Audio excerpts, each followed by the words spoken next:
Hey, this is Jamey with Stonemeyer Games, and today I'm going to talk about my favorite mechanism in Ponzi Scheme, a game that I played, a week and a half ago for the first time. It is kind of an economic trading game, a little bit of stock elements to it, and really it's a game about taking loans to pay off loans that you already have and trying to survive as long as possible without going bankrupt.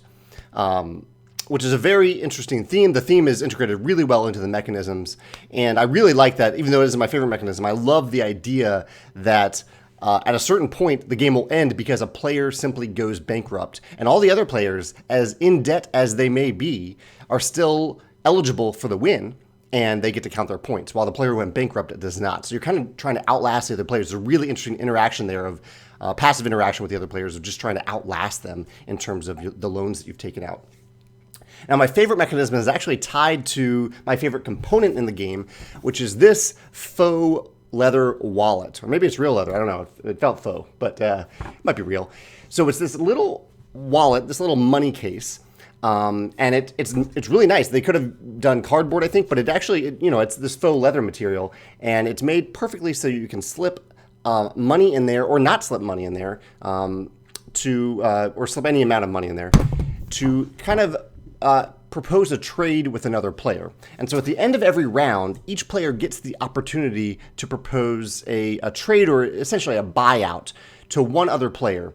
And the mechanism is really interesting because you are acquiring these, I'll call them stocks, they're companies. You're acquiring these shares in companies throughout the game. You can kind of see a big pile of them up here in this photo. You're acquiring shares of these companies, and the only players that you are eligible to propose a trade to are those who have a stock in a company that you have. So it reminded me a little bit of Rising Sun, just a tiny bit in terms of who you can actually target. It kind of narrows down the choices, especially at the beginning of the game, as to who you can trade with, rather than just making it open trade with all players or just a free trade period with all other players. You're targeting one specific player who owns a share in a company that you also own a share of the same company.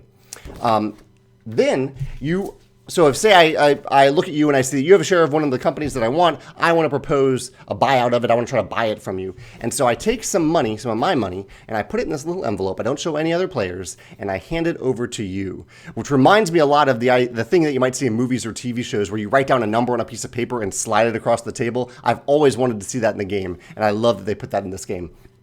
Or the feeling of that in this game. So you put money in this envelope, you slide it across the table to that other player. They get to look at how much money is in there, and they decide, do they want to accept your purchase, your buyout, and give you that share, and they keep the money, or they can match that amount of money, put it back in the envelope, give the envelope to you, and take your share. That's why it's important that both players own a share in the company when you do this trade or this buyout. And I love that it has kind of an auction feel from the Estates. The Estates has a mechanism like this where it makes the original trade value amount, it makes that a really interesting decision, because you don't want to put so much money in there that you are just overspending, and that you could have spent less. But you don't want to put so little that the other player just automatically says, okay, yeah, sure, I'll match that. That's easy for me to reject, and I'll match it, and I'll take your share right back. So I really like that push and pull in the decision of how much money you actually put in the envelope.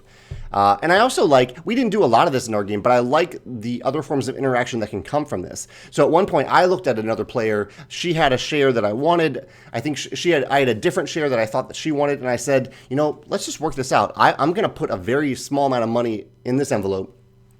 I'm going to trust you to accept my buyout and give me your share. And on a future turn, on your next turn, I will let you buy my share, this one that you probably really want, for very little money as well. And I did it, but I didn't actually get her to really agree to it. I just did it. And of course, she just took the money and took my share. Or not took the money. She took the share of my company and just paid a very small amount of money. But I saw potential there for some really interesting and memorable interactions between the players. So yeah, this wallet trading buyout mechanism is my favorite mechanism in Ponzi Scheme. And I'm curious if this reminds you of a mechanism in another game, if the component reminds you of something in another game, or if you have a different favorite mechanism in Ponzi Scheme that you want to talk about in the comments. I look forward to hearing from you there. Thanks.